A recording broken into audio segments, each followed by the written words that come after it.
দর্শক, আজকে আমি বানাবো সুজির বড়া, তা আপনাদের সঙ্গে শেয়ার করতেছি। আর আমার চ্যানেলটি যদি ভালো লাগে অবশ্যই আমার চ্যানেলটা সাবস্ক্রাইব করে আমার পাশে থাকবেন। প্রথমে আমি একটা ডিম নিয়েছি, ডিমটা দিয়ে দিলাম। আমি একটা সুজি নিয়ে নিয়েছি, যতটুকু পরিমাণ লাগে ওই অনুযায়ী আমি দিব। ডিমটা একটা ডিম দিয়ে মাখাতে যা লাগে সেইটুকু দেবো, বেশি দেব না।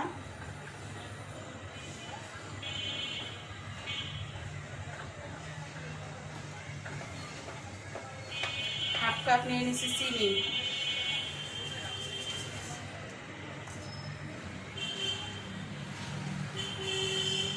আমি সাদা এলাচ, একটা সাদা এলাচের বিচি আমি গুঁড়ো করে নিয়েছি, সেটা আমি দিয়ে দিলাম।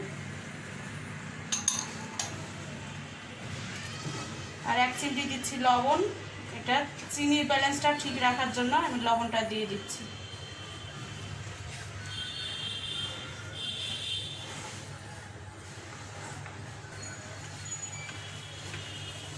এই তো আমার মাখা হয়ে গেছে, আমি 10 মিনিট পরে এটা ভাজে নিব। 10 মিনিটের জন্য আমি রেস্টে রেখে দেব। আর আমার একটা ডিমের জন্য হাফ কাপ সুজি লাগছে, আর হাফ কাপ আমার বেঁচে গেছে।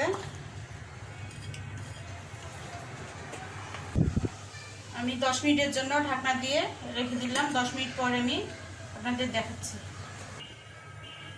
10 মিনিট পরে সুজি মেখে রাখছিলাম, সেটা নরম হয়ে আসছে। এখন একটু নাড়াচাড়া করে চুলায় এখন ভাজতে যাই। এখন আমি তেল দিয়ে দিচ্ছি, ডুবো তেলে ভাজতে হবে। আমার তেলও গরম হয়ে আসছে, আমি চুলাটা রাখছি লো মিডিয়ামে।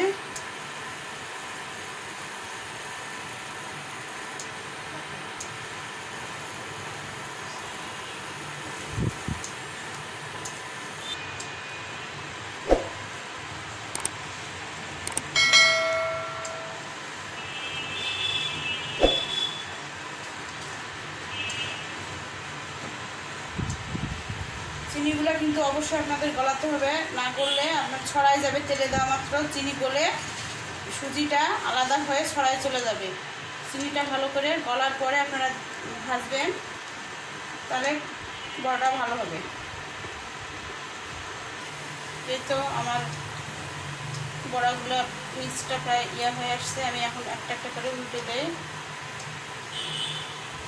এইভাবে 2-3-4 বার উল্টে পাল্টে ব্রাউন কালার হয়ে আসতে হবে।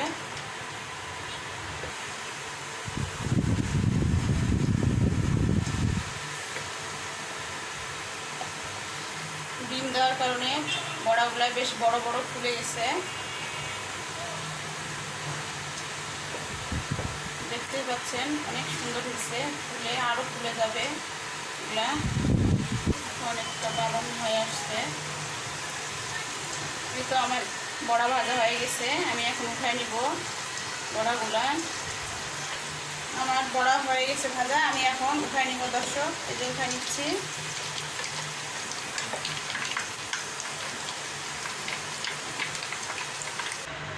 এই তো আমার বড়া রেডি।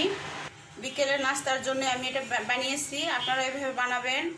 আর আমার রেসিপিটা যদি আপনাদের ভালো লাগে থাকে তাহলে অবশ্যই আমার চ্যানেলটাকে সাবস্ক্রাইব করবেন, আমাকে লাইক দিবেন, কমেন্ট করবেন, আমার পাশে থাকবেন। আসসালামু আলাইকুম।